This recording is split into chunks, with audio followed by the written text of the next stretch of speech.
up, everybody? Welcome back to RBL Weekly. It is week 31 out of 35 of the 2024 season. We are in the home stretch. Who will be the number one overall seed as we head into the postseason? Who will take the International East Division? Who will win the MVP award? A lot still to be determined, and we're going to get into some great battles this week. We are live from the Creek in the Cave in Austin, Texas for a second consecutive week. You might be thinking, oh, you guys stayed out there for a week. Nope. We did one show on Monday, then we flew back to LA, did LA on Tuesday, then San Diego on Wednesday, and now we have two shows here on Sunday. I am dying, and I have called my good friend Frank Castillo to sit in and help me out with this one. Brian Moses is en route right now in the air. Whoa, en route? No, I'm just kidding. In routes? I don't know, dude. I'm so fucking cooked. I just slept for like 3 hours at the airport. I'm well rested. I stayed in Austin for the week. It was a lot of fun. Yeah, I'll bet. I'm so tired. I'm so sad you're tired. Would have been nice. Well, no. I understand because we're recording this at like 10:30 in the morning. I understand 10:30 in the morning. This is like 4 a.m. to you. It was funny to text you and be like, all right, I'm up. And then you're like, Mariah Carey play Hero. And then we get here and you're like, yeah, I flew in at 4:30 and I've been sleeping in the airport. And I'm like, ooh. Yeah. I'm one of those idiots that like, I don't care like how much money I have. And it's not much, but even in a theoretical world where all of a sudden I'm a millionaire tomorrow, if I could save $300 by flying in and like, oh, I'll sleep there for like 4 hours. Yeah. I'll do it every time. Oh yeah. Now I am a child of a person who lived paycheck to paycheck. Exactly. So now that I have a little bit of money, I'm just like, well, you know what? It'd be nice to not have to get there at 6 a.m. You know what I mean? It would. Yeah. It would. I see. I'm the same. The opposite side of the same coin, where it's like we very much were paycheck to paycheck. And I'm like, I know if I spend an extra $300 on a flight, my dad would be just turning in his grave. Like, what is wrong with you? The first time I got to give my dad a first class ticket from San Jose to LA, which is not a crazy, like, it's not crazy at all. It's like a very affordable ticket. But he was like, I couldn't believe it. Oh, yeah. And then he didn't know that there were assigned seatings. He just thought like you had to like sit anywhere. So he like sat not in first class and they had to like go get him bring him back to his seat. And he was like, oh, like it was so fucking great. That's amazing. I throw my mom in coach. Sorry, Mom. I don't know. I need some Lowe's commercials before I could throw her in first class. Yeah. Well, I mean, I'm not gonna pretend like I spent it all. I used a lot of miles. Yeah. Frank Castillo, the official spokesperson for Lowe's. How's that working out for you? It's been nice. Some of the stuff's been coming in, and I'm like, oh shit. Hannah's like, though, it's very funny because when we go back, we're gonna have to sit down, and she's gonna be like, I have to take all this away from you. All the money? Yeah. For what? You know why? I'm a fucking child. She's just like, so she's doing the Britney Spears conservatorship. I mean, she should, dude. I bought a $100 jacket that had my name on it. $100 in this economy? $100 is not bad for a jacket. Yeah. But still, it was like, it's an obnoxious jacket. Yeah, I mean, anything that has your name on it's going to be obnoxious. But I support $100 for a jacket. I think it's a little bit crazy considering the two places you live, it's just 95 degrees all the time. A jacket is kind of... Yeah. I'm never going to wear this jacket. Yeah. Well, anyway. You said you're going to Colorado in a couple weeks. You can wear it there. You can wear it there. I'm doing Laugh Your Hash Off, which is Billy Wayne Davis' show. And then I'm going to walk around and try to do a bunch of other spots. Maybe go see if I can pop in Denver Comedy Works, see who's there that weekend. Nice. Roast Battle Denver. Show this guy around. Give him all the good shit. Yeah, I want to eat your amazing cuisine. Let's get into some battles. I have no hot riffs on Denver cuisine. I don't even know what that is. I'll tell you what cuisine is popular in Toronto. Poutine. Mm-hmm. And this number 7 battle is poutine 1 point on the board for Roast Battle Toronto. That was pretty fucking good. I'm so mad. Yeah, you should be. That was that's the I just slept 4 hours in the airport level of lead-in that you get on this show. Toronto, it's been an interesting season. They had a really nice first half of the season. Looked like they might compete. It's been a long time since we've seen them on the countdown, I feel like. They had a couple of back-to-back number 1 battles, and then they disappeared for a while. They're back on the countdown this week. It's the number 7 battle. As always, we do not watch 7, 6, and 5 here in the studio, so we're just going to toss to these, and then we'll be back to provide live commentary on the top 4 battles. But this one, number 7, gets Toronto back on the board for the first time in a while. It is Shara Ashby, going up against Sebastian Fazio. It's number 7 this week. Here it is. Oh, thank you. Sebastian looks like he's always just fingered an electric socket.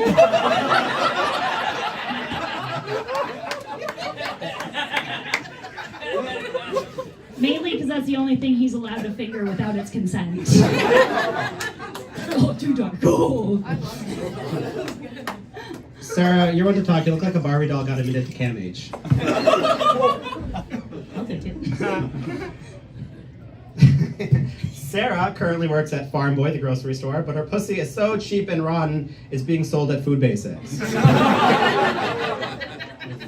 I'm not calling Sarah a whore, but more Indian men have moved inside her than a single-bedroom apartment.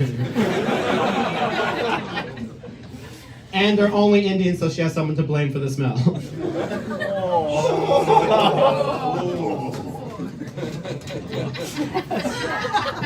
At least I have sex.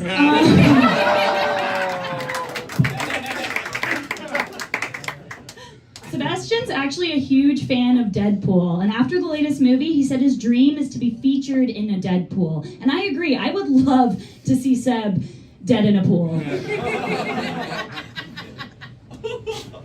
That's so mean. You look like the reason Deadpool got cancer.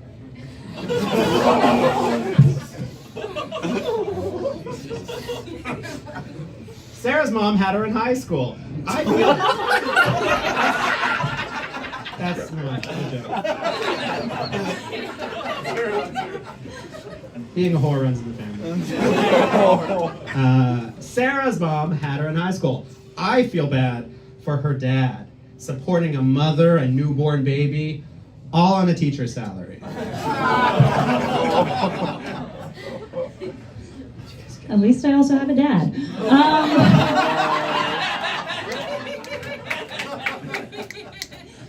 Sebastian kind of looks like John C. Reilly if he was John Hep C. Reilly.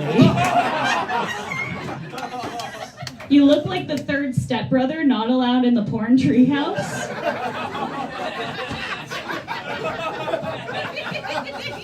Because your porn would put them on a list.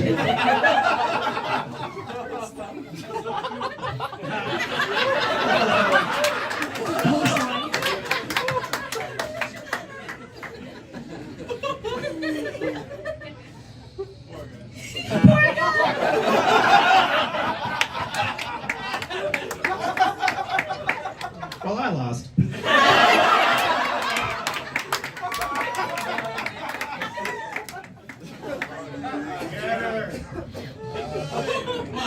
Get her! Come on! Get her!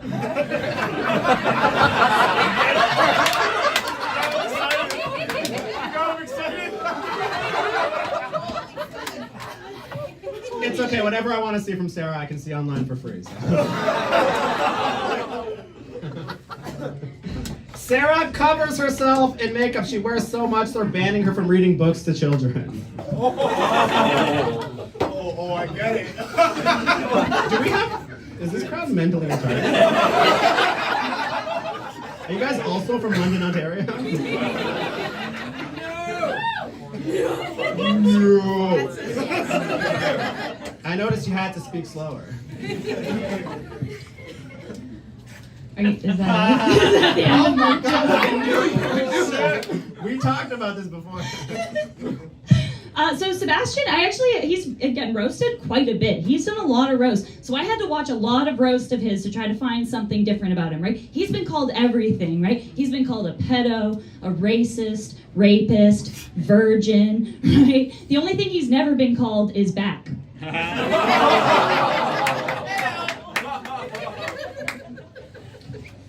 Sarah's always asked to come back. Sorry, I mean, she always has cum on her back. Sarah's favorite franchise is Despicable Me. No wonder her last boyfriend was Asian. His dick was so small and yellow, it was cast as a minion. Except when she put it in her mouth, it never grew. It's for the Despicable Me heads. It's the main character.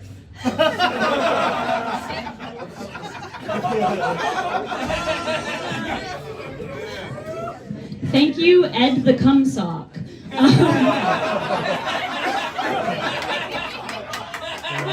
Really reaching into Canadian comedy history. So Seth's dog actually died 4 years ago, and we all know this because he doesn't shut the fuck up about it, right? Like, he talks about his dog dying more than his breakup. Like, oh my god, Seth, we get it. 2 bitches won't let you fuck them anymore. You know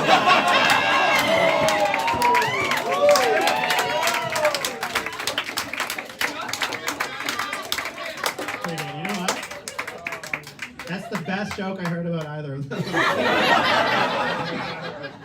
That's fair, you've written most.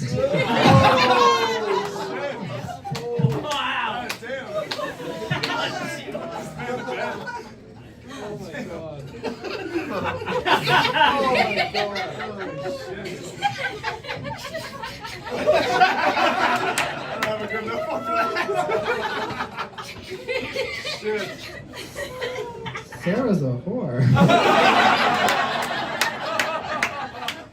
What?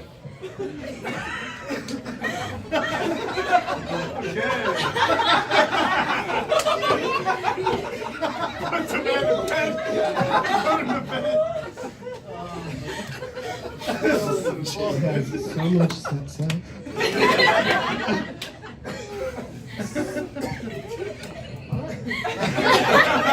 Well, you got anything there? Sarah hooked up with comedians while doing roast battle in the States. So Trump is right. They are eating dogs.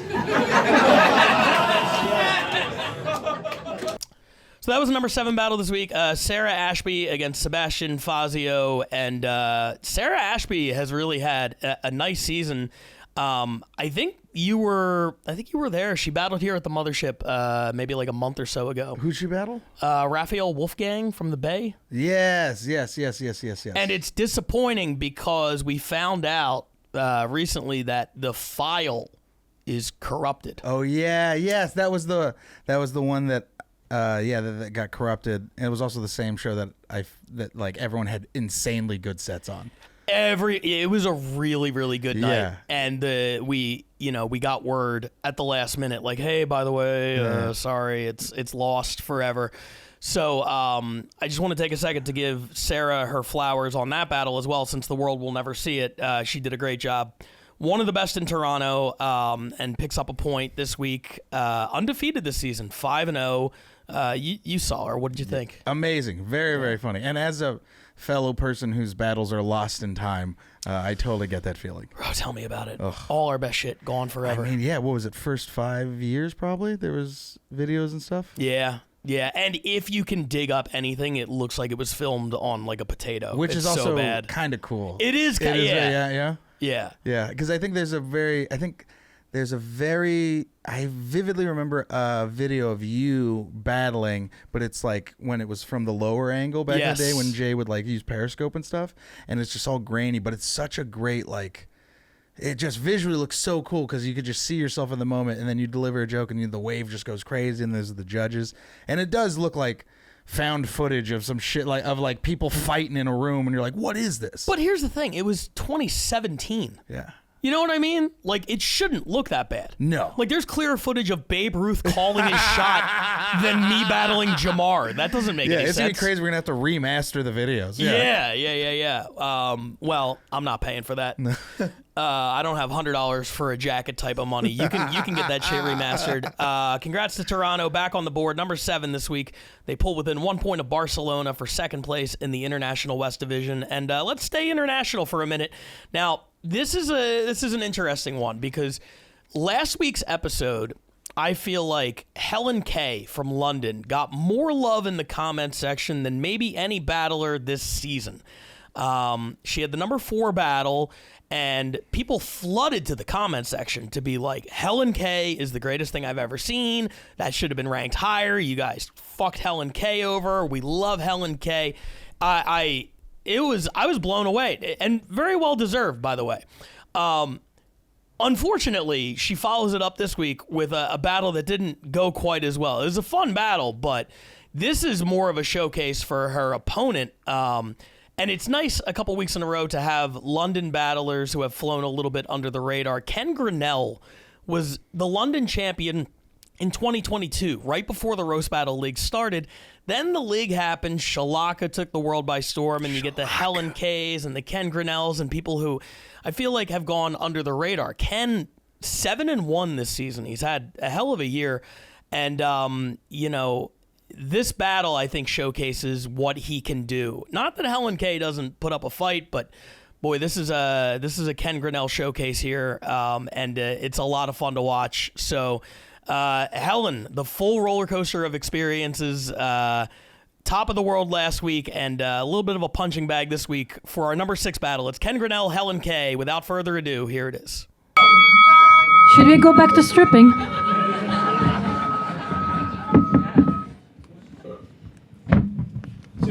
What's going on? How's everyone doing?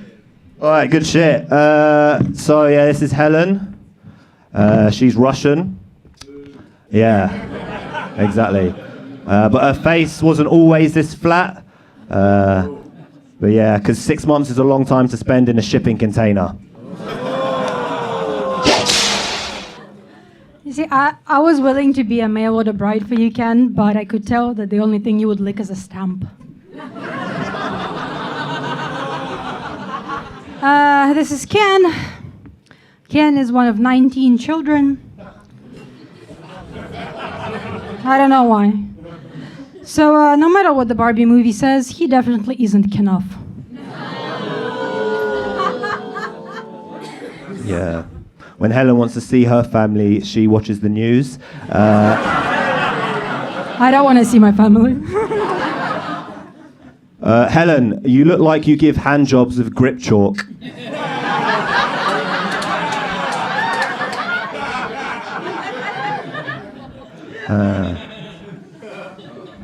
Yeah, that'll do. Fuck it. Cool, man. That's what he does. Yeah, we all got it. Ken, yeah. Ken does remind me of a Ken doll because he has no visible dick, and a lot of little girls have seen him naked. These are my confession. No.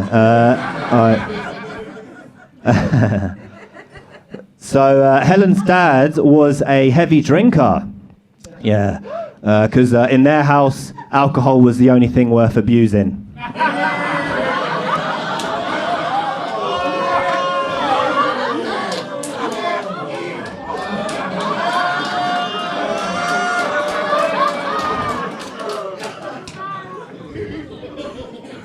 I mean, the only way I know you don't have fetal alcohol syndrome is because your mother is Irish and your father is Jamaican. So that's 2 reasons why they wouldn't be allowed in a pub.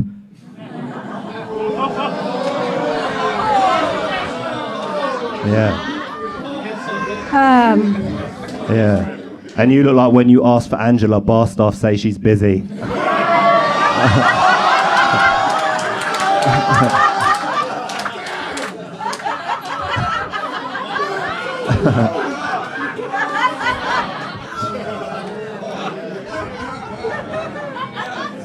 Ken looks like he's desperately trying to choose thug life. You know, like his Facebook picture is a car that's not his. And like you still believe that NFTs are gonna go up in value, but you don't know what NFT stands for. Do you know what it stands for? It's a rap group, innit? No, I don't know. No, it stands for nondescript forgettable twat.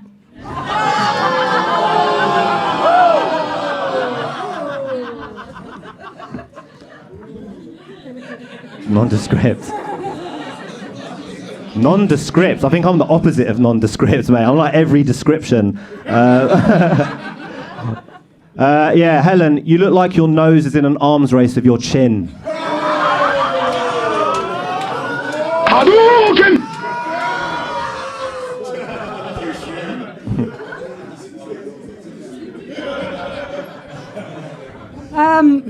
Ken is ethnically ambiguous, but that just means that he would be beaten up by both sides of the Southport riots.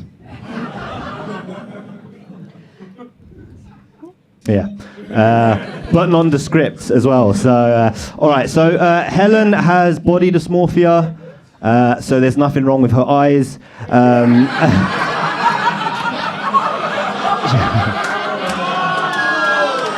Have you seen yours? You're not even Asian. Yeah, that's true. Yeah.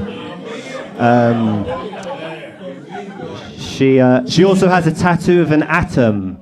That's a picture of matter on top of something that doesn't.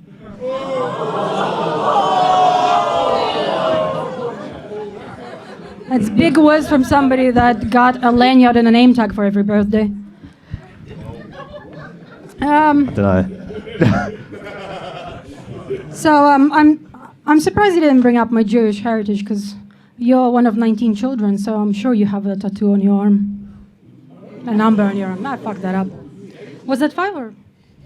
What's happening? I think that was the last one. That was the number 6 battle this week. Ken Grenell, Helen K. For Helen, a lot of appearances on the podcast. For Ken, not so much. I'm glad the world can have a chance to see what he can do. 7-1 this season, including a win over the world champion Ryan Nesson. Hell of a year. It's.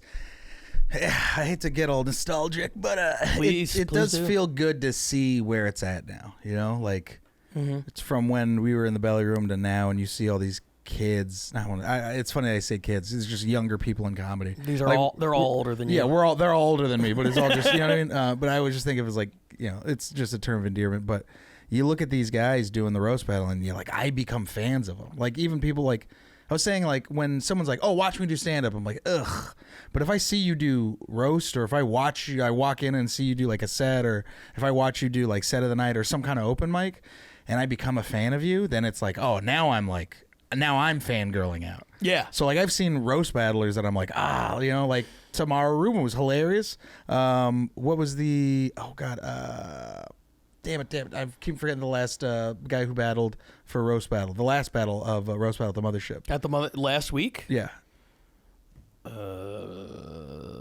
Chris Paul had a really good Chris one. Paul, that's who it was. Yeah, Chris Paul was... With Dakota Fry? Yes. Chris Paul did my pod. He was very, very funny. When you look at him, I just didn't expect it. And then you come out and you're just like, oh, dude, you're fucking good. And it was... I don't know. I get stoked when I see these kids. Also, I don't know about you, but like, it's easier to watch a roast battle than other people's stand up. I'm more inclined to see you do stand up after I see you do roast. Yeah, I agree with that. But there's a reason. Like, it was the hottest crowd. It was because the room back in the day was stacked with other comedians. Like, can you imagine pulling up on a random night to just watch a stand up show? Yeah, that you're not on. That's insane. It's the worst. But we would do it every Tuesday for roast battle. Yeah. But it was a different thing because I remember like even asking judges to come check it out. They'd be like, "Oh, you want me to come watch a stand-up show?"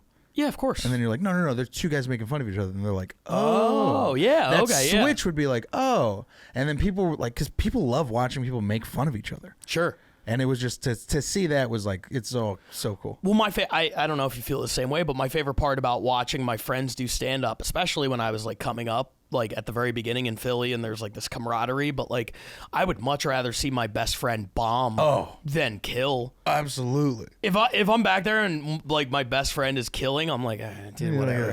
Whatever. Who cares? I'm gonna hear about it on the way home. Exactly. But if he's bombing,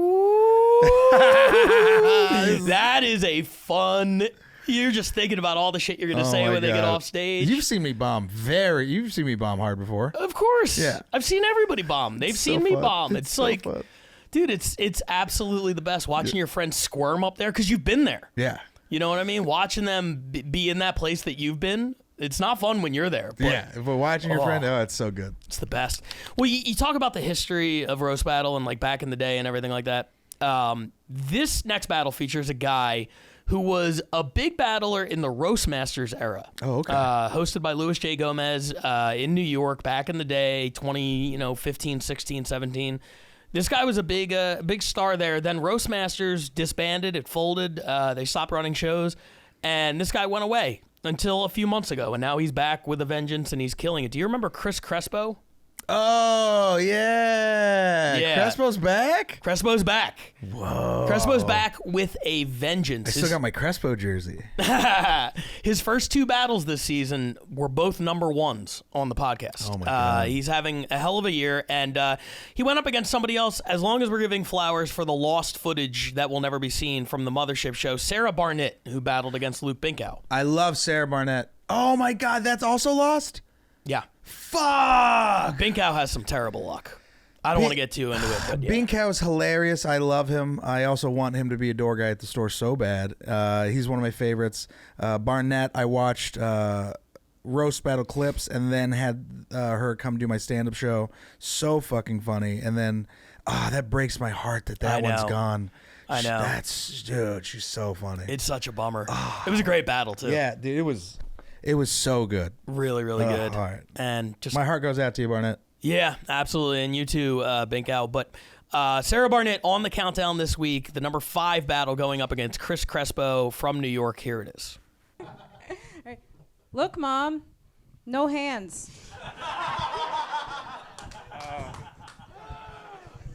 You guys shouldn't laugh. This is very serious, okay? After all these years, the bubble boy finally escaped. All right. Give it up for January 6 out of 10, everybody.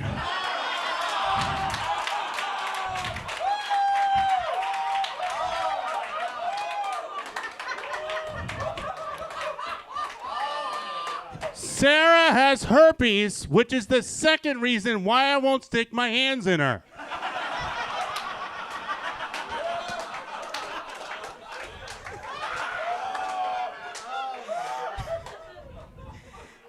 Don't worry, Chris, that was never an option for you. Okay. No, I'm having so much fun. I've always wanted to roast an experiment that went horribly wrong. Chris, you look like if they made Oompa Loompas in Chernobyl. I'm Cuban. Sarah likes to chew tobacco because it makes it easier for her to spit at the homeless.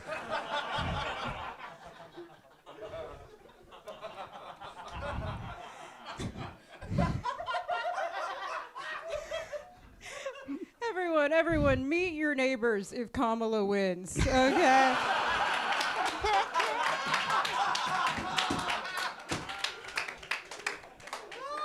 Sarah's just mad that I look like her last abortion.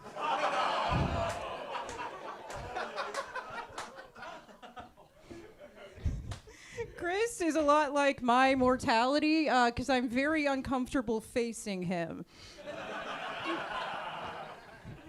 Sarah is an identical triplet, but you can identify her by the bumps on her pussy.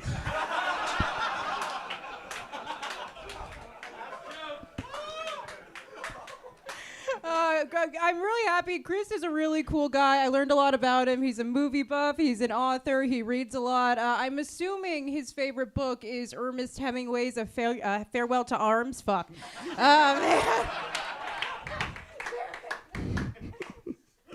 It's a sun also rises, but okay.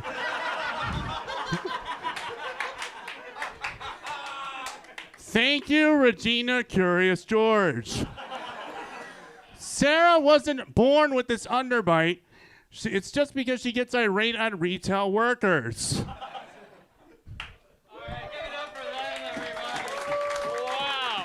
All right, that was the number 5 battle this week. Sarah Barnett going up against Chris Crespo. That concludes the part where we don't watch anything here in the studio. Now we are about to dive into the top 4 battles. Want to get Frank's thoughts on these. And as a reminder, heading in, the big race that we're watching in terms of the divisions is going to be the International East. London in the 3 spot, Tokyo in the 2. Manchester has held the number 1 spot the entire season. Whoa. London picks up 2 points this week. the top 4, we're going to see, can Manchester hold their ground, or will this be the week that they get overtaken by Tokyo? Or maybe neither of them are in the top 4, and this will be a really big letdown. Let's find out. It's starting with the number 4 battle this week, and it happened roughly 50 feet that way here at the Creek in the Cave. This was a battle that I heard a lot of hype about. Very excited to watch it with Frank here. It's the number 4 battle this week from Austin, Texas. Ryer Cameraman going up against Munford Davis. Oh, I love Ryer. Here it is. Thank you. First, I'd like to say thank you, Munford, for taking a break from trying to climb a slide with socks on.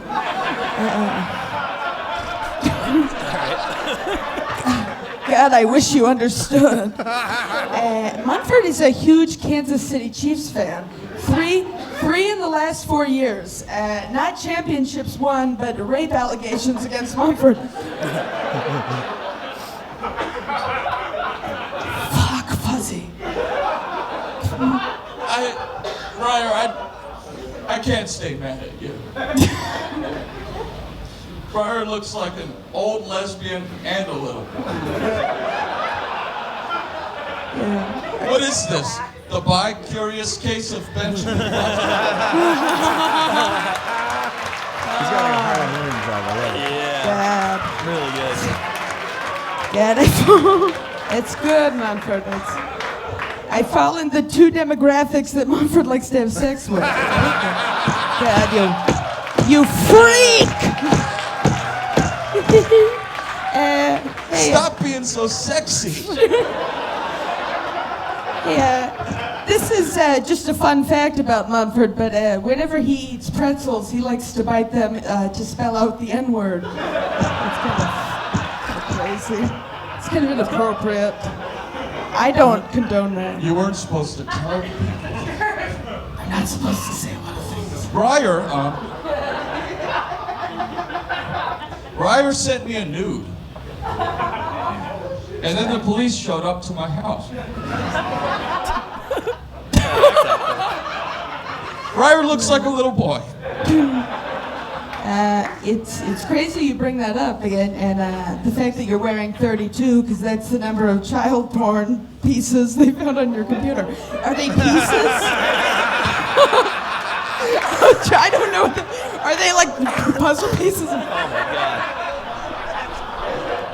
It's like 500 puzzle pieces of child. It's gross. You know, normally I'm not attracted to kids.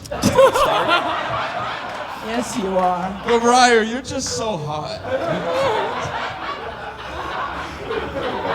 What? Trey's saying Munford would fuck Ryer. That's so scary. She's got the cutest little gap in her teeth. Dude. Jesus. The entire what? Guys, you know, Munford's a giver. He's a real entrepreneur. He loves to help people. He actually just started a foundation for segregating short buses. Munford, more like Dumford. This boy's retarded.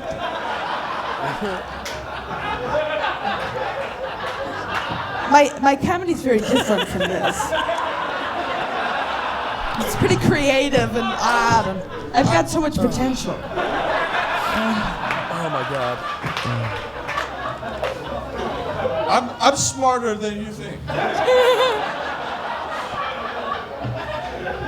Ryer tried to cut his tits off with safety scissors.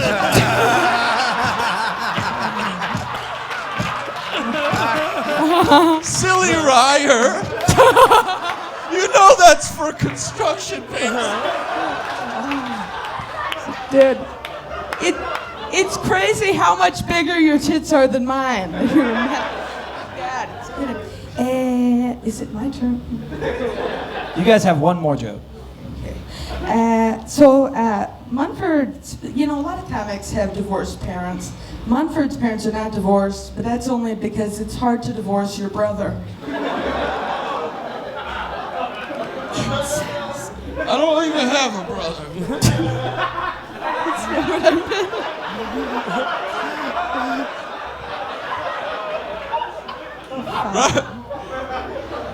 Ryer looks like he'd get molested. And then asks the guy, so what are we? What are we, Mumford? Nice.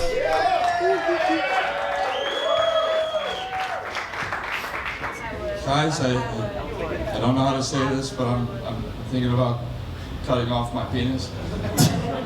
Ryer, do you want it?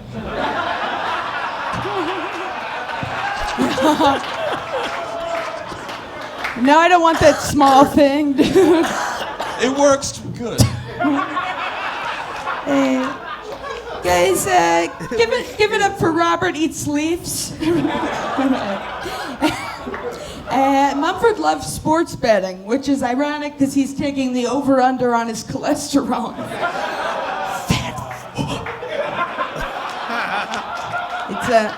It's a crutch. I do voices.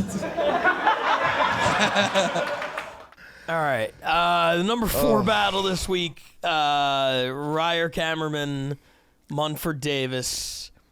Very silly. It's they're so silly. I love both of them so much. Their comedy's ridiculous, and seeing them roast is so funny. Ryer's just off the wall, just angles you don't see coming, like really wild, silly stuff. Mumford had great.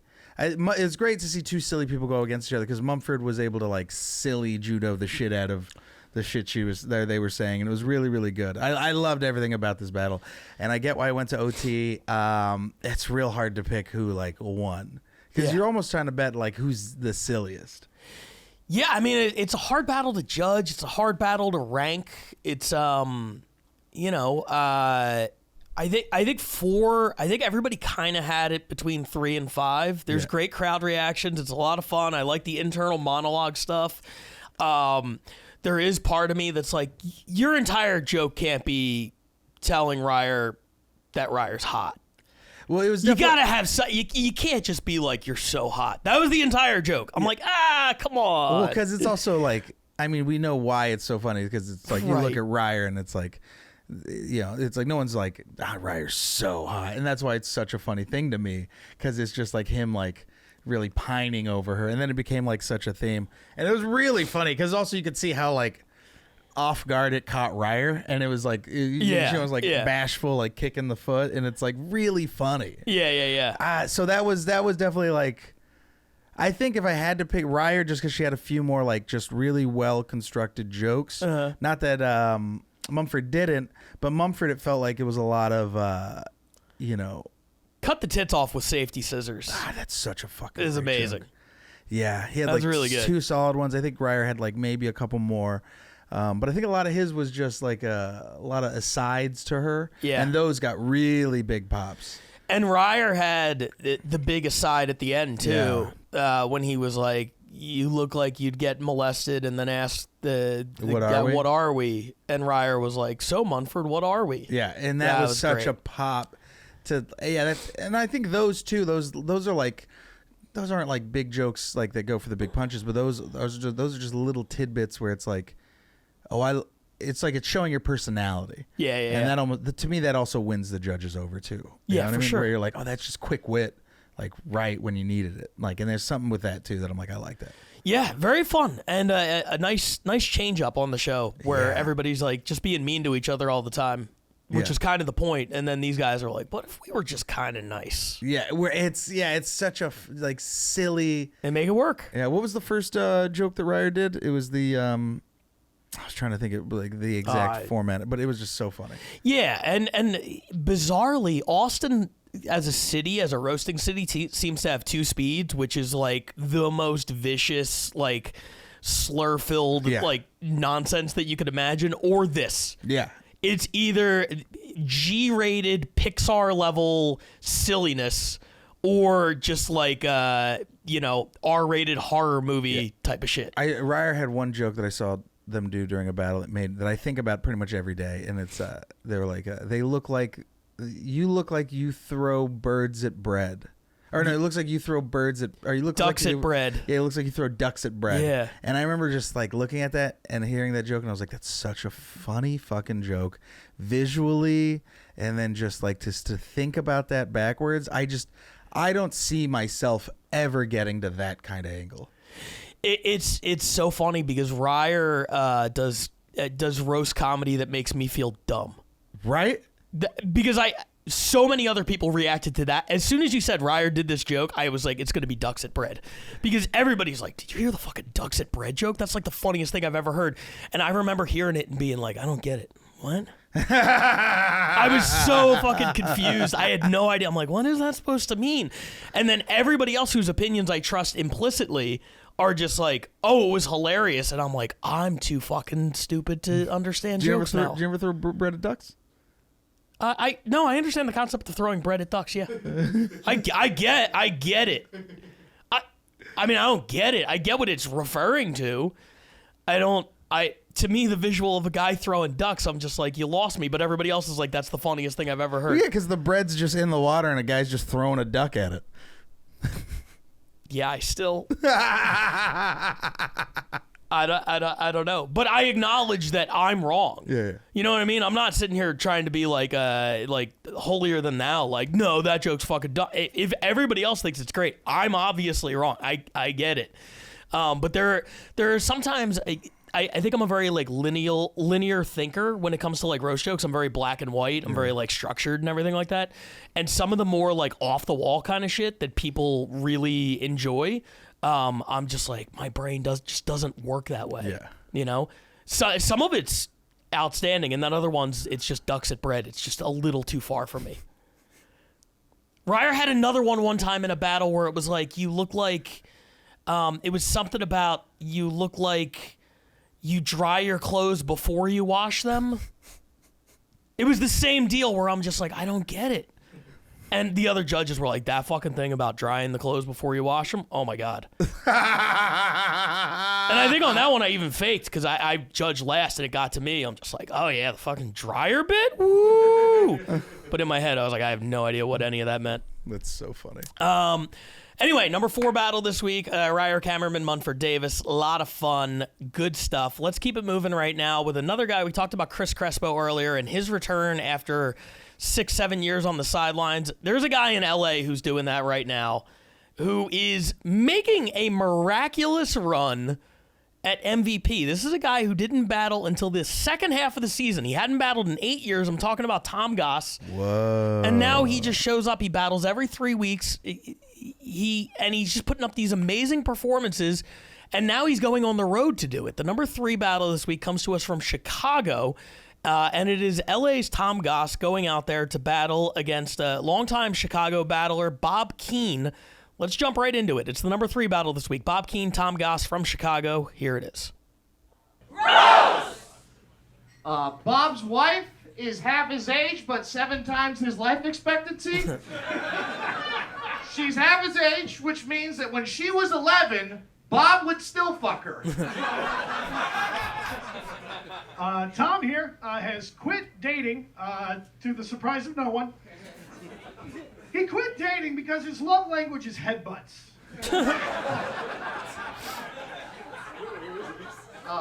Bob looks like he calls trans women tricked me ladies. He's that special kind of stupid that would bring up his orange belt in a bar fight. All right, give it up for Psych Ward Grimace over here. Tom, he's a rough and tumble guy. He does Muay Thai. Tom does Muay Thai, and by that I mean when he goes up the stairs, he gets Muay tired. That's a good one. Yeah, that's nice. I like that. Bob looks like the Burger King mascot if having it your way involved dying at 47.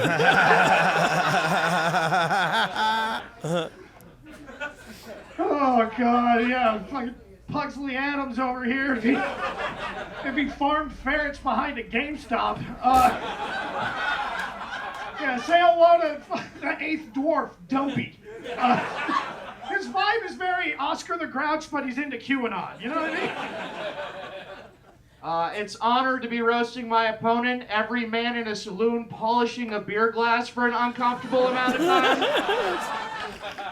time. Bob's favorite band is Tool, and my favorite Tool is Bob. Spiral out, guys. Oh, man. Tom here actually used to have a long neck. Yeah, Tom used to have a long neck until he took that job as a human whack-a-mole. To be fair, that Walmart was in a pretty bad neighborhood. If you're wondering why Bob is stupid and sad for no reason, he's Irish. He's also an alcoholic, but he slurs the hardest when he drives through black neighborhoods. So good. So good. That was pretty good, Slow Rogan. Hey, still faster than you. Yeah, name a psych med. He's on it.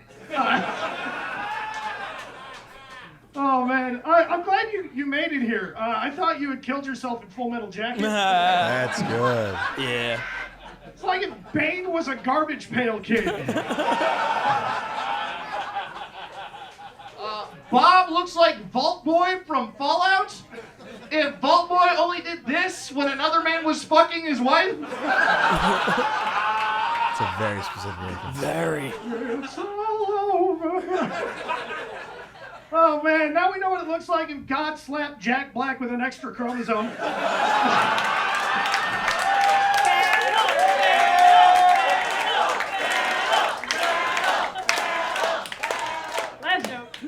Last joke. If you're wondering how Bob's marriage is going, his wife told me he has a small dick. She's Jewish, which means there are 8 candles in their home that get blown more than Bob does. You tried marrying a Jew. Look. I do want to give a hand for Bobby Hills Have Eyes. Yeah, it's Alex Jones. He was too broke for freedom of speech. Deep state, more like deep fried. Look at this guy. Yeah, he's a real fat earther. All right, number 3 battle this week, Tom Goss, Bob Keane. Rapid fire, a lot of shots, a lot of funny shit in there. What'd you think?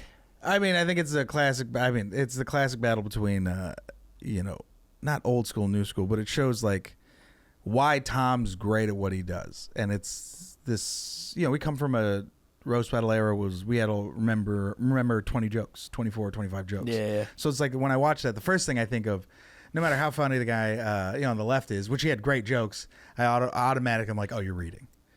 And then so same thing with Tom is like, I can see that he's got it on his hands, but he's just present. He's in there.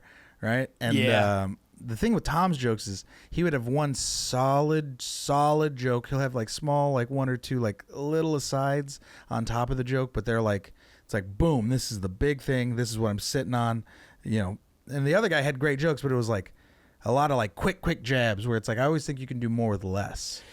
Where I think if you start doing too many jokes, you start to take away from the momentum that you're building. Especially if the first joke hits harder and the other 2 at the end are just kind of like bop, bop, bop, bop, bop. Boy, are you going to hate our number 2 battle. I can't. Well, no. I mean, no spoilers. No, but by the way, if it's done well, it's a whole different story. Sure. Like, we've seen it done well. Yeah, I mean, Keith Carey was the one who, like, Doug Fager, too. They would have, like, multiple little jokes that built into big, but each one was like, pop, pop, pop, pop, Yeah. pop. And you're like, oh, okay, that's how you do it. The funny thing was, I thought that crowd was reacting to some of the weirder shit. The pops came at places where I didn't expect. Yeah. Like, you talk about those quick things. Like, 2 of Bob's biggest reactions were Slow Rogan and Jack Black with an extra chromosome. Yeah. Which to me are just kind of like, throwaways or whatever before the main joke. And then the crowd, like, went crazy for those. Like, I think those were, like, 2 of his.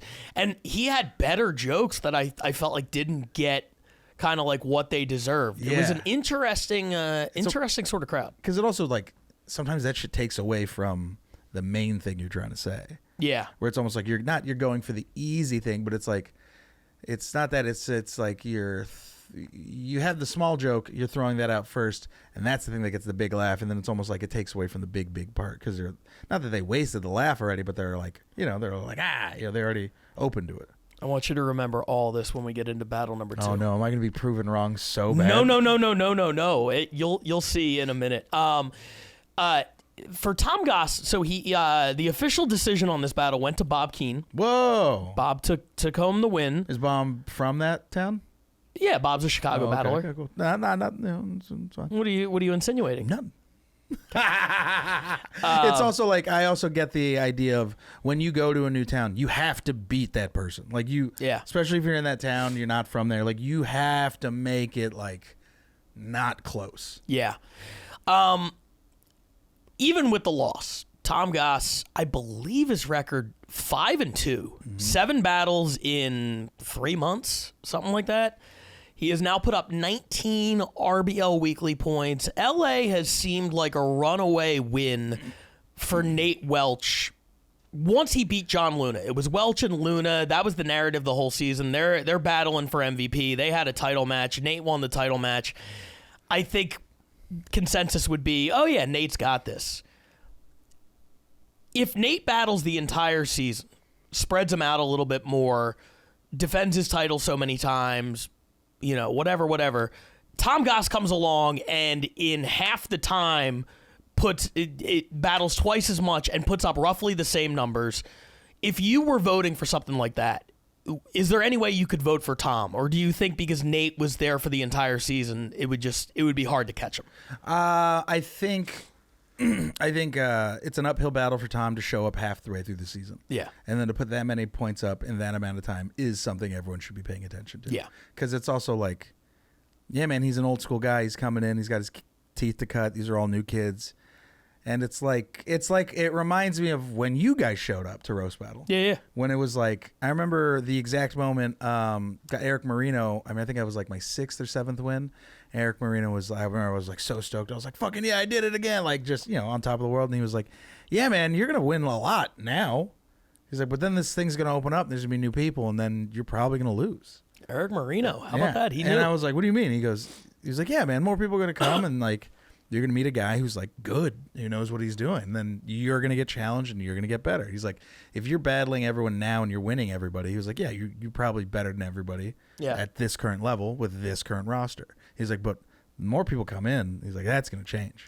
And it did. Yep. And the show just continues to evolve, and that always happens. If nothing else, Tom Goss, I think, is a first-round fantasy pick. Oh, next absolutely. season. I will say, if you are doing fantasy roast battle and you're picking Tom Goss is the one you want to go for.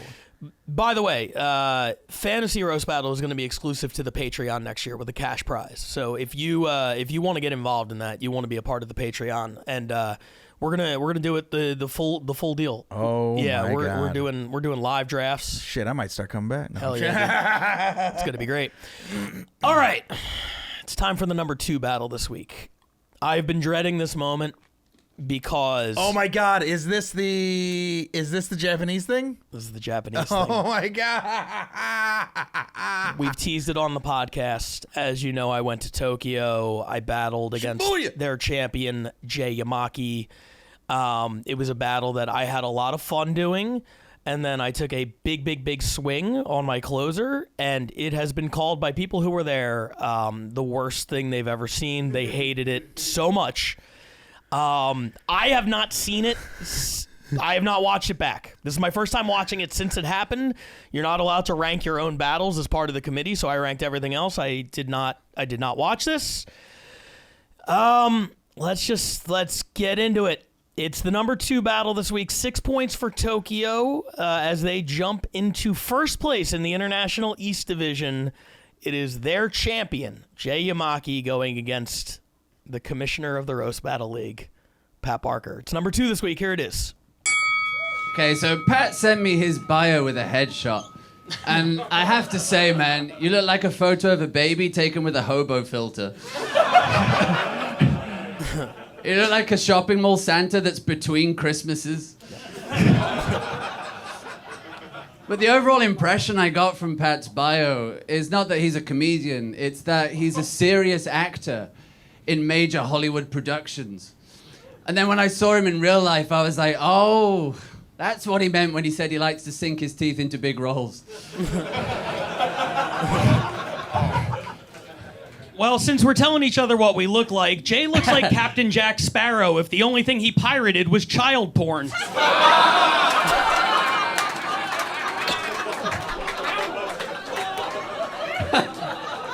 Now, we're gonna wait for them. Yeah. It's gonna take a while. You don't need to pirate it. And let me be clear. I don't think Jay is a pedophile. Thank you. Mainly because I know how disciplined Japanese children are, and I have to assume they're holding out for someone better. Like, can you imagine all the disappointed Asian parents finding out their kid got molested by a comedian? Like, why couldn't you get molested by a lawyer or a doctor like your brother? Pat taking the big swings, which is all he could take in the park as a kid. That's a good one. Yep. True. So Pat writes for a show called BattleBots, where members of the public build and battle remote-controlled robots. Yep. Because if there's anything that remote-controlled robot combat needs, it's a writer. Here's my favorite quote from the show. 1 second. Clang.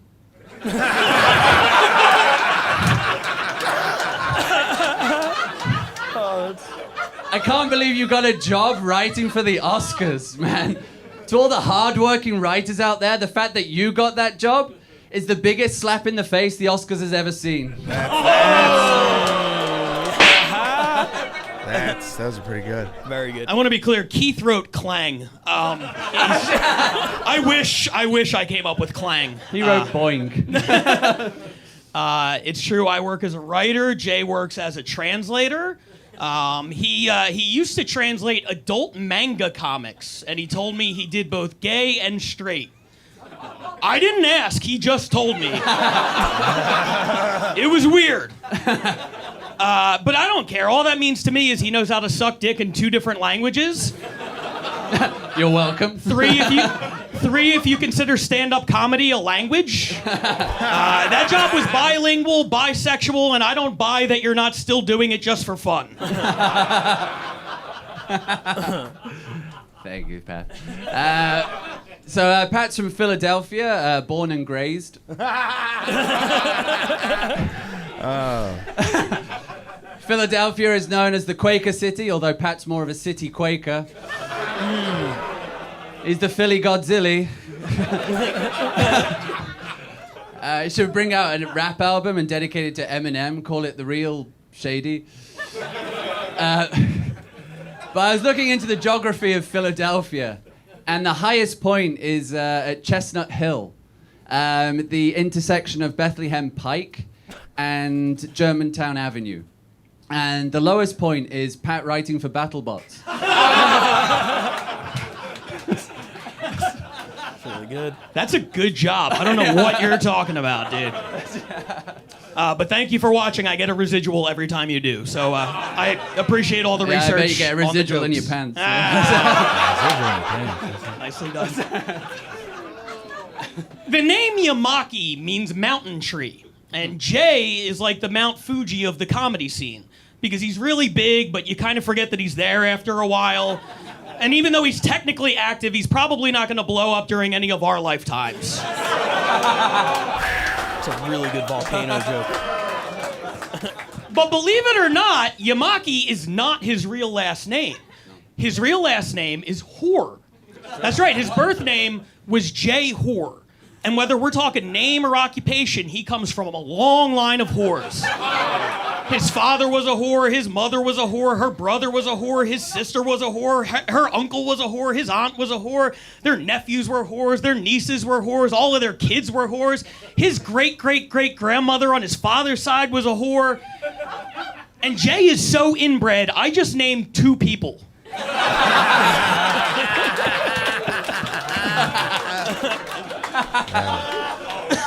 on, can you pause it just a second? It's so I get the funny feeling 'cause this you're isn't the doing closest Pat has ever so been to a well. whore. he knows not to go off a cliff. And it's funny because you told Shout him out to have that it, bar so I know. downstairs. Checking that out afterward. Crashes about No? to All right. happen. At this point, I'm having the time of my life. So let's talk about and also Pat's watching career. you active listen is the funniest thing. So Yes, Pat's dude, career I experienced significant Watching growth me what? until Active 2021. listen? Oh, watching it back? When Yeah, like, no, things you started act- to like, dry you up. all when he saw- actively yeah. And listened to then him is now also it's really so funny starting to watch. shine, All right, but cool. as you can see. But sorry, not his career. Yeah, his head. he's like, nothing can go wrong.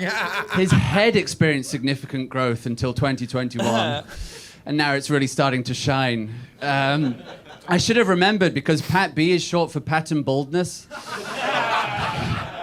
Sorry, not short for pattern baldness, short with pattern baldness. I'm so forgetful. I'm like the guy who wrote the Wikipedia entry for BattleBots and forgot to include you.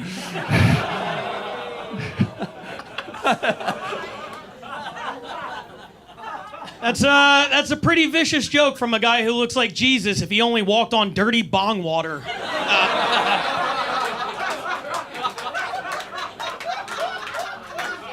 So Jay is British, gross.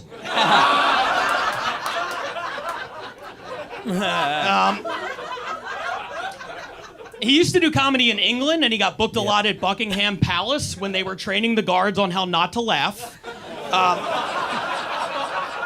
But he has made significant That one hurt. contributions to the British entertainment industry. Like, you know that famous You're photo dead of the then, right? Beatles crossing Abbey Road? Turns out they were walking out of a Jay Yamaki show halfway through. Yeah, a lot of people say watching Jay's comedy is the worst thing to ever happen to John Lennon. Thank you, Pat. Yeah, I thought my British teeth would offend you because we know you want a world where everything's straight and white. So if Pat ever found himself naked and alone in the middle of a vast island, wondering how life could ever come to this, finally he would understand how it feels for his wife when she goes on top. My big closer, guys. Go on. Wow. Okay, here we go. In 2010, Jay decided... No, don't grab my phone. The fucking joke's on there, you dickhead. In 2010, Jay decided to quit his day job and pursue his dream of being a full-time stand-up comedian. And after years of hard work, in 2012, he gave up and went back to his day job. Now, I actually wrote a really funny joke about that, but I fucked up and I wrote it in Japanese. So I can't do my big closer tonight, unless, of course, there's a translator somewhere nearby who might be able to...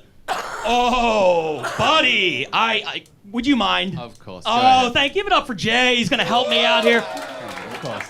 So here's the thing. My Japanese is not so good. So I took the time to write this on cards. So we're gonna go one card at a time, Okay. and then I'm gonna read in Japanese, and then you translate to English. Okay? I really appreciate it. Okay, here we go. Yamaki J-san. No, J-sama. No, J-san. Still got the sound though, guys. Comedian. I'll have to translate. There's more. Comedian toshite sonke shitemasu. I don't understand your accent. I'm so sorry. That's why I put it on cards. We all know that the only other language you speak is Gruffalo. Will you read the fucking can card, I read the please? card? Sorry. Yes, you're a terrible translator. Go. Okay, as a comedian, I deeply respect you, Jay. I told you it was funny. Scholanger Daihito Saruto Shinjemasu. For those of you who speak Japanese, this is the funniest Here's shit where it you've goes ever heard. terribly. So I guarantee he's going to be a big hit in the future. I'm really rooting for you, Jay. Aranta agate hotoa todemo daijudis. I feel like you're being racist, man. I am trying to appreciate your culture and give you a chance to finally say something funny on stage. It's a pleasure. So yeah, in this world, what we need is people like you. Dasai yokadi monai agiri soji san kasai chutu hampana kuda denai comedy. What? That's different to what it says on here. Oh, well, it's supposed to say mediocre observational comedy delivered by an obnoxious British weirdo. We'll move on to the next one. We're almost done. Anatama ganshiryu ukate bigu badu no you ni me too. Did you say me too at the end? Yes. I thought you tried to bring that up. So, in conclusion... No, you skipped one. This one said you look like Big Bird going through chemotherapy. Save that one. It's the next one. We're about to wrap this up. I skipped that class. Ketsuron toshite konban kano stage in shinu tatsukoto wa koigis. In conclusion, it has been an absolute pleasure to share this stage with you. Anatama umare nu... Anatama umare naga unshumeo hatsakoto konochiya miro dinakitas. So you're what? and watch you do what you were born to do. Yeah. Honyakusuru. Which is to be a translator. Yes. Arigato. That's it. All right. So unfortunately, my last joke is in Mandarin. More like meandering. God damn it, that was really good. That was really good. Fuck. You goofy motherfucker. No, I'll make this quick. Jay has OCD, an obvious cocaine dependency. He also, and this is true, he used to be a former British Tetris champion. He doesn't play anymore, but I'll bet he could still wipe out 4 lines in 2 seconds if he put his nose to it. Okay, I genuinely don't care who wins because this has been an absolute pleasure and an honor. So, in honor of Pat, I'd like to do 3 quick LA-style roast jokes. Is that okay, guys? Thank you. So, Pat loves McDonald's so much, his hairline's turning into the Golden Arches. Pat looks like he tried to join the KKK because he thought Nestle had brought out a triple bar Kit Kat. A Kit Kat? Whoa. And finally, Pat's so big! How big is he? He butt dials other people's phones. Thank you, guys. Okay. You know what, Pat? The marathon's over. Go. Not as bad as you thought it was. Bro, I never thought it was bad. It was not as bad. I expected much worse. The only thing that I would say is that you fucked up by letting him be involved in the joke. That was the biggest mistake I think you could have made. And I think the only way you probably could have fixed it, I mean, is maybe just literally if you maybe like wrote the jokes into Google Translate or whatever and just played the audio, that would have been great because then it just takes the onus off him. Because I think once you put the onus on him, it really like you're trusting him not to fuck you, and it's like he's immediately gonna fuck you. So two things. I'm really glad you said this because these are 2 things I want to talk about. Number 1, when you said it wasn't as bad as you thought, I want to be really clear. When I was on stage, and I've bombed horribly before. Because you did great. The jokes were awesome. Thank you. We've all felt that bomb where you're like, I bombed so bad I had an out-of-body experience once where I felt myself watching myself bomb from the back of the room. Yeah. I have felt you start sweating, you panic. I didn't feel any of that. No. I knew it wasn't going according to plan, but I was still getting laughs throughout. Yeah, absolutely. I knew my Japanese wasn't great, but also, like, to an untrained ear, it didn't sound that bad. It sounded whatever. Yeah. I didn't think it was going that bad. And then everybody afterwards had to Were they come all up Japanese? to me. No. So the Japanese people responded better to it than the gaijin, I believe is how it's pronounced. I'm sorry if I fucked up more Japanese. But the white guys who have lived in Japan for 20 years and really took time to like learn Japanese and everything were so deeply offended by how bad Another thing I got. Of course, fuck those guys. You know what I mean? Dude, and people were like, you were speaking Japanese with a Philly accent. I'm like, this is my voice. You're from Philadelphia. And they're like, you didn't even have the Japanese accent. I'm like, that felt more racist to me. If I faked the accent. Yeah. If I went in there like, Yamaki Jason. Because also, like that feels like, because also, what are we doing? Because when I went to Japan, like they are, it's like when you like try, like it's one of those things. I always feel like if you're trying, it's not bad. Because if you're like trying to respect, because that was the thing is every joke you did that I watched wasn't like easy, basic, like. You like went and like I was taking big swings. But you were like researching the culture. You were like there was a lot of like nuance and it's always like this thing that I always say where it's like, anyone can go up and make jokes about culture and then it's like, ugh, you're just making lame like surface level jokes. But if you go somewhere and you're like studying the culture and you really like try, you put yourself in there and you like talk to people, and the people see an appreciation you have for it, where you're like, oh, you made such a very inside niche joke. That means that you know us, you know our culture, or you're at least trying. Well, so those were my two miscalculations. Number one, I thought it would be appreciated, like kind of the fact that, look, I could have taken a free trip to Japan and sort of half-assed it and just called him a racist, a rapist, and a pedophile the entire time, which is what you do against any white guy.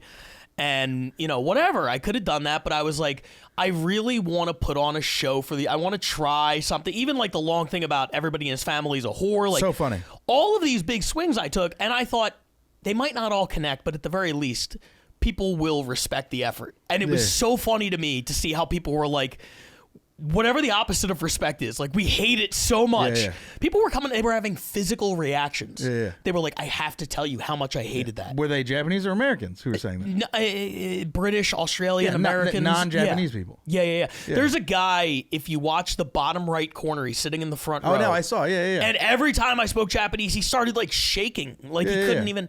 Well, it's also it's probably very different culturally, obviously. Yeah. But it also just always boils down to like it's this funny thing of like people being offended on other people's behalf. Where it's like if there was Japanese people coming up to me like that was real fucked up, I didn't like that at all. For sure. It'd be different. But if it's like, oh, you're a British guy that moved there 20 years ago and you've just been there, it's like, well, yeah, you have to show out like that. It was really genuinely interesting to me to see how they reacted. And lesson learned, I will never attempt to speak Japanese again. Because good dog, I've gone to Japan and it's like I remember when I was trying to go somewhere to eat, they're like, no, you can't come in here, and I was like, oh shit, is it because I'm Mexican? They're like, no, you're just not American, or you're just not Japanese. You're really American. And I was like, oh, I can get behind that.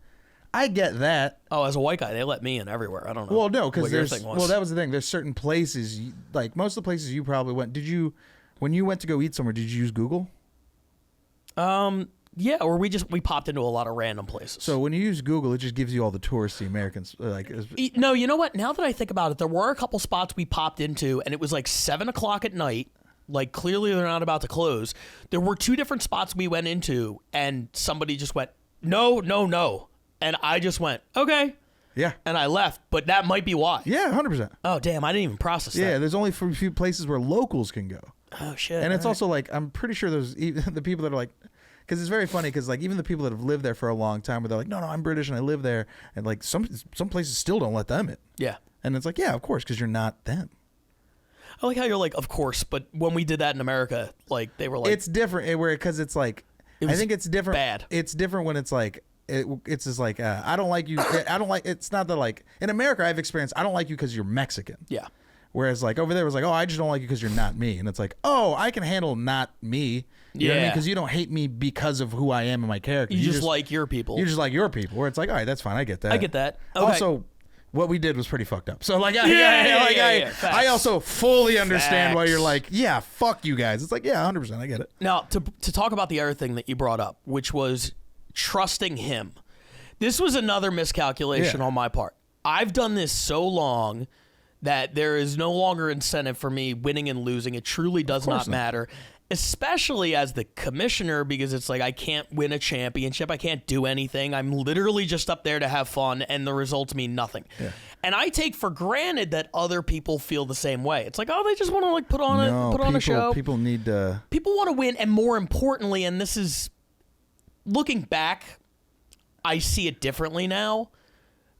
I can see where in that moment he might have taken it as you're trying to embarrass me. Yeah. Like, not only are you like trying to win or what, in my mind, I'm like, we're putting on a show together. Yeah. But I felt on stage in that moment, and I felt watching it back, I felt like there was an energy shift. Yeah. Like when I started doing that, he was like, okay, I don't like this. Yeah. And I don't know how much of it, everything on the cards. Because also, dog, you're taking his job. You know what I mean? No, but I went through a lengthy process of making sure the cards were like accurate and everything, and like there seemed to be some miscommunication. I had a couple saver lines that I threw out there that I tried to like keep it afloat. But you're right. Very rarely in roast battle do you entrust so much of the success of your joke to your opponent. Yes. And in retrospect, maybe I should have just told him. I didn't want it to seem rehearsed. Yeah. But I didn't want him to be completely in the dark, so all I said beforehand was, hey, for my closer, I'm going for like this big goofy swing. It requires like you cooperating. Like, can you play along? And he was like, yeah, sure. But I don't think he knew at that moment that it was going to be. Because I'm watching that battle, and on just watching, you're in the lead by so much. And even with that flub, it was still, you still like had him even at the end, even at the overtime. But it's like the second that you gave him that power, the shift did happen, because it was just like, well, now I don't have to play along. Yeah. And then it's like, you're trusting someone who you don't quite know. You know what I mean? Right. And the judge, not that any of that shit matters, but it's like, I hated that they made us do overtime. Yeah. I'm like, I just want to leave. Did you I just win? want to drink. I did, but here's the thing. I shouldn't have won in overtime. The biggest pop in overtime was his meandering thing. Yeah. So it's like he probably should have won there. I feel like I probably should have won in regular. So, I mean, whatever. It doesn't matter. But I did officially get the win. But, boy, was it a roller coaster ride. Everything was going so good, and then I'm just saying, if the guys Jin don't like you, I think you're fine. You think so? As long as the Japanese people like me? Yeah, if there was like Japanese people who were like, this is the worst shit I've ever seen, I'd be like, all right, maybe you should like apologize, or like not even apologize, be like, my bad. You know what I mean? Like own the I don't want L. to dishonor anybody. Yeah, 100%. But it's also like, I do think there's a thing of like, if you're trying to be respectful and you're just trying, like it's a little bit easier if you're like, I'm sorry. You know what I mean? Yeah. Because for sure. You didn't go out there and you were like, oh, you know what I mean? Like you weren't fucking like selling it hard. And it's also like, that seems more offensive. Although apparently the drunker I got, the more I did that without realizing it. Kim and Keith were telling me it was like our second night, and there were we went to a bar, and there were these like just 3 Japanese girls, and I was sitting there, I was like talking to one of them, and we did snake shots, which are it's tequila that's like brewed in a vat with like a dead venomous snake or something, right? I have no recollection of this night after a certain point.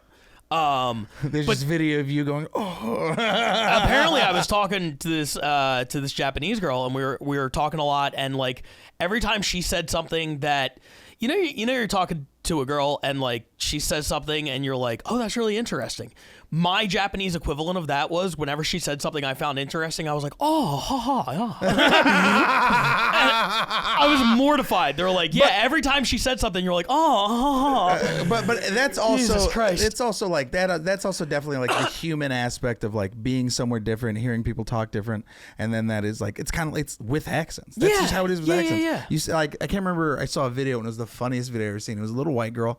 You could tell the dad remarried, and he remarried like a very Asian lady. Mm-hmm. So you see like a little white girl walking up, and she's like, oh, hello, like, and it's like full on Asian accent. Yeah. But it's like, you can't tell her that like what she's doing is wrong, because she's being raised by an Asian mom. That's all she hears. Dude, there's a million little white kids who speak with a British accent from watching Peppa Pig now. 100%. That's like a big thing. That was the thing with Dora the Explorer, and like a bunch of American kids are just speaking Spanish, and they're like, what the fuck's going on? Really? Yeah, it was Dora the Explorer. Oh, that's so funny. But that's really hilarious. With that. I'm glad you were here to watch it. I'm glad watching it back. It felt to me exactly like it felt in the moment, which is like fine. It was fine. It was a good battle. It's the number 2 battle this week. Tokyo jumping into the lead in the International East Division. You're welcome, guys. All I had to do was disrespect your entire country, and now you're in first. That's a good trade. Let's get to the number one battle this week. Without further ado, it comes to us from Los Angeles. It is NorCal versus SoCal. Actually, Lexi Chinelli representing the Bay Area. She is technically on their roster, going up against Paige Wesley, who is LA through and through, despite being born in Oakland. So this is right up your alley. You're a Bay Area guy. This is a couple people from that way. It's Paige Wesley versus Lexi Chinelli. It's the number one battle this week. Here it is. Lexi was voted most likely to join a drum circle. Guys, it looks like Mary had a little too much lamb. Lexi's voice kills me. Paige is into murder and true crime documentaries because she's also a serial killer. Every time she stands up, Paige's knees go snap, crackle, pop. That's a great joke. All right, Maya, let's chill. Do you know how long it would take someone to try and bury my body? I'm safe, you guys. Lexi likes murder documentaries too, because it's the only time a man would ever look for her body. Lexi was recently in a Taco Bell commercial as the diarrhea. Diarrhea.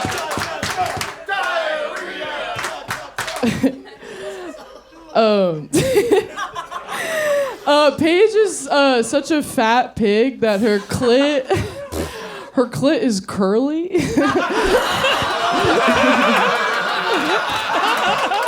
It's ribbed for his pleasure.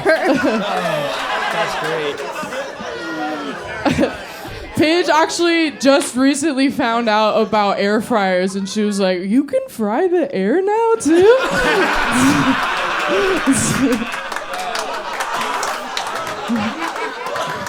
Science, man. It's fucking great.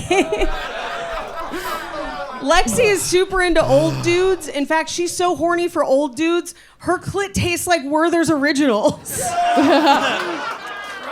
Paige, I know you're old too, because your tits can see the floor easier than you can. Oh my God. Paige's mom is a high school English teacher, which explains why Paige is built like a body paragraph. That's a great writing joke. I just want to give you props. Thank you. Paige, she actually really enjoyed reading Moby Dick in high school, because when she found out it was about white whales, she was like, "Yay, representation!" We've got Moby Dick. We've got Bridgerton. It's our summer, you guys. Let's fucking go. Oh, God.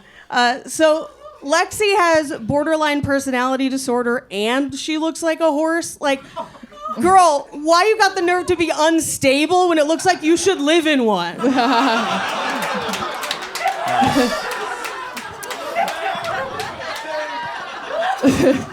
Paige, that was a really good tag to your joke. Was that the same tag that farmer kept on your ear?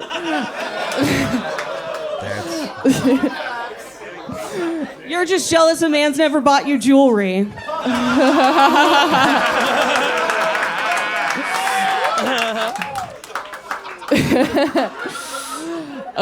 Paige really likes to shop. She really likes fashion. She likes to go to the store and shop, because every time she goes to the dressing room, she's like, "There's dressing in there."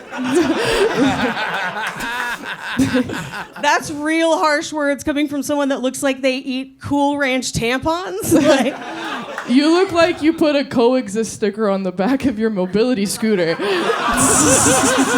Bitch.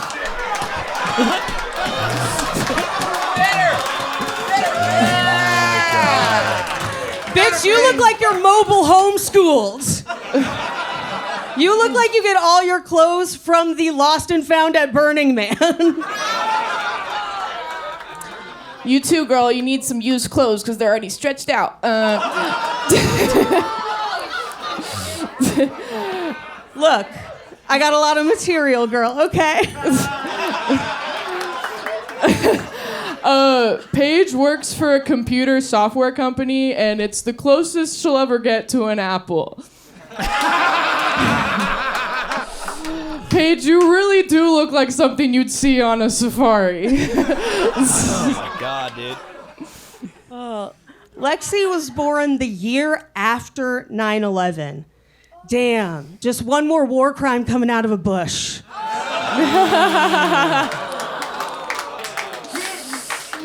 If we're talking about war crimes, you occupy more land than any Jew ever could.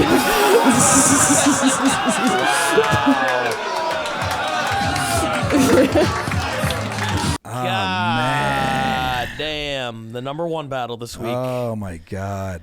Lexi Chinelli, Paige Wesley. I mean, I've been a diehard Paige Wesley fan for so long. Sure. And we all know I absolutely love Alexi's roasting. She's so fucking funny. And I think the past few, I think maybe probably this, I think when Lexi showed up, she was really, really dope, crushed. And then like everyone, they plateau, I think, right? And the last few battles I saw them do, it was okay, right? You could see how they're going through the growing pains. And then this battle, you watch and you're like, oh, you push to the other side. Like you could see I'm watching them level up. Yeah, it felt like a sort of career-defining performance. Yeah, it definitely was one of those things where like if I was a person in the scene and I saw Lexi go up and crush like that, I'd be like, all right, well, I want to put you on my show. Let me see what your stand-up looks like. You know what I mean? Yeah. Like that's one of those things where I'm like, oh, they can write. They're funny. All right, let's see the stand-up. And Paige is the person who does that for everybody. I mean, Paige is amazing. Paige is, she's one of the best. She's been there forever. She takes on all the battles. She's such a great rider, such a great opponent. Every battle she does is always phenomenal. It's never like a dud. Yeah.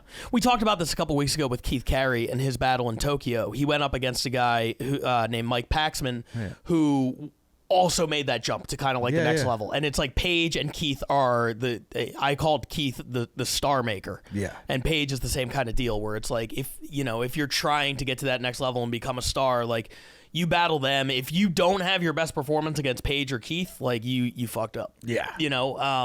Because not only is it that they're big targets or whatever, but they will continue to elevate the battle by 100%. Doing really well on their end as well. Yeah. I thought Lexi had some of the. I always love when I hear a new version of a fat joke. Yeah, because you've heard so we've many. heard so many fat jokes. So to hear like, a new version or a new angle is like it's refreshing. Yeah. Lexi also did some weird like voice intonations that worked for me when she was like, you could fry the air now? Where it's like you could tell she's starting to find her voice. Yeah. Not just in comedy, but also in the way that they perform and like, it's the inflections, like you start to see them add a little bit extra. You look at their first battle and it was probably like just standing still like, like everyone does, Sure. right? And then after 23 battles, you're like, oh, I'm owning the stage. I'm like, you have a swagger about you. You know how to like, you can say things, And it's like, I, as a comedy fan and a roast battle fan, I love watching that. Like I love watching people grow and get better. Same thing with Ryan Neeson. I remember Ryan Neeson would message me all the time and be like, what do you think of these jokes? What do you think of these jokes? And eventually I would watch him battle and he'd crush. And it got to a point where I'm like, dude, you don't need to message me. He should probably get back to messaging. Or I'm like, dude, you're going to figure it out. You'll plateau, blah, blah. And he was like, all right. And then, and then I watched him like just get better and then totally start crushing. Yeah, dude. Right? Yeah. And then he fell off. But then, no, I'm just. So it's so funny. We had Alexis Fox here as a guest last week. And I was just like lightly busting Ryan's balls throughout the episode. And somebody was in the comments like, the Ryan slander was uncalled for. I was like, I want you guys to know if I'm dunking on the world champ, it's because I have so much respect for him. I don't take shots at anybody on this podcast that I don't think is awesome. Yeah, it's so funny. It's a roast podcast. Every person we make fun of, everyone in the roast community, like we don't mean it at all. Like, and not only are these people our friends, like I truly like. Dog, Ryan Neeson's the homie. Like he can message me and I'll talk to him for 30 minutes about just life. Of course, you know what I mean? Like, of course. Half these people were in our weddings. Like, yeah, dude. Are there some people in the league that I don't like? Of course. But when they're on the podcast, I'm like, they've had a really nice season. Well, in comedy, it's also one of these things like you can not like someone's comedy or respect them, but you can still be nice to them. Yeah, of course. Be respectful to them. Of course. But Yeah, so any shots we take at Ryan are all in good fun. Yeah, he's good looking. Fuck that guy. Yeah, right. But no, it was the same kind of like ascension where you're at one level and then you take like the next step. I feel like Lexi though. I mean, God, she's only like 2 years into roasting. Like, and yeah, I can't wait to see where they're going to be in 10 years. I mean, it sounds so creepy to say, but like I love watching all these college kids do stand up, but I like watching these young comics get in when they're in their 20s and stuff, because that's the thing. I started when I was 21, 23, so it is, I don't know, man, it's kind of like, it's so fucking gay to be like, it's refreshing, it's cool, it's so awesome to watch these comics like do the same shit that we were doing, you know what I mean? Sure. And not that we're like I do think we're in better places than we were when we started, for sure. Mm-hmm. We're not like famous or anything, but it's like we're all like doing okay, right? And it's just kind of cool to see like, yeah, you remember the struggle. You see these guys doing the exact same shit, and you want them to win. Like when I see Lexi, when I see Paige, when I see all these people battling, it's like I want them to win in life. Like I want them to win in their careers. I want them to sell out theaters. I want them to just blow the fuck up. Yeah. Yeah. And hire me. Yeah, 100%. Dude, I need to open up for one of these guys. I'm so desperate. I need a job. I got a kid to feed. Will one of you fucking people please blow up and bring me along for the ride? That's all I want. All right, those are the 7 battles. Let's take a look at the standings before we get out of here. LA and New York pretty much have their divisions wrapped up. Chicago is making it a little bit difficult on New York, but with only 4 weeks left, New York is in pretty good shape there. LA with a 14-point lead for the number 1 overall seed. We look at the International West. Scotland's had that wrapped up for a minute. The only question is Barcelona, Toronto, who's going to come in second. But the big story is the International East. For the first time in 31 weeks, Manchester, a city other than Manchester, is on top. It is Tokyo. They jump ahead of Manchester. They lead by 3.5 points. London, the presumptive favorite at the beginning of the season, still in the game. But man, oh man, would Tokyo winning that division be a massive upset? And as of now, with 4 weeks to go, they're in position to do just that. I do want to say how perfect it is that you're doing this. And I really love how into this you are, because you are the best person to break down the stats. Because even just regularly, I know how much you're into baseball. So it's like, this was such a, like, I'm glad you and Moses are doing all this. Yeah. I'm so proud where Roast Battle's at. I love how the Patreon and everything's working. I've never been so like proud to watch this show. Oh, thanks, man. Yeah. I really appreciate that. Yeah, it's kind of a dream gig for me. They're like, what if we made Roast Battle into a sport? I'm like, you're combining my two most autistic interests. Yeah, you're like, yes. Well, you mean you want me to do stats? Yeah, exactly. Numbers? Can I put together multiple Google sheets? They're like, go nuts. Do we have to pay you? I'm like, no, that is that payment is in and of free. itself. Yes.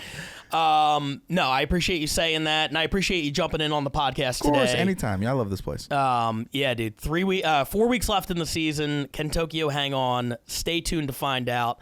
Thank you to Frank Castillo. Where can they find you? Frank Comedy or Frank Castillo on Instagram. I have a podcast called To Be Frank. It's on YouTube, Spotify, and Apple Podcasts. Come check it out. Yeah, come hang out. I'm in Austin. I'm in LA. Spots all the time. Come check it out. He's everywhere. We'll see you guys next time.